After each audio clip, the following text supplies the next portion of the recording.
Isang magandang araw po sa ating lahat. Nawa po ay nasa mabuti kayong kalagayan. Ngayong araw naman po na ito ay medyo madali lang po ang ating pag-aaralan. Pahinga po muna tayo sa mga mahihirap na grammar. Hindi na po natin patatagalin. Ang pag-aaralan po natin ngayon ay ang noun plus jone or verb plus gi jone. Ano po ba itong jone na ikinakabit natin sa noun or verb? Ito ay ginagamit kapag ang nagsasalita ay gustong magpahayag ng isang bagay bago mangyari ang isang action. Simple lang po ito. Sa English, pwede po natin siyang i-translate ng before.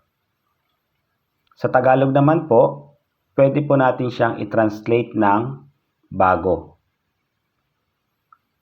Paano naman po ito gamitin? Unahin po natin sa pag-attach sa noun. Kapag sa noun po natin siya ikakabit, noun plus jone lang po. And then yung action na gagawin natin before mangyari yung next action. Kapag sa verb naman po natin siya ikakabit, need po natin i-change ang verb sa noun. Naalala niyo po ba yung sikretong malupit na inaral natin sa Beginner 2, number 3, ang gi? Ikakabit po natin ang gi sa verb para po siya maging noun. And then, attach natin ang jone. Kaya magiging verb plus gi jone. Check na po natin ang mga example para mas makita natin ng malinaw. 저는 운동 전에 스트레칭해요. Nag-stretch muna ako bago mag-exercise. 저는 여행 출발 전에 쇼핑할 거예요.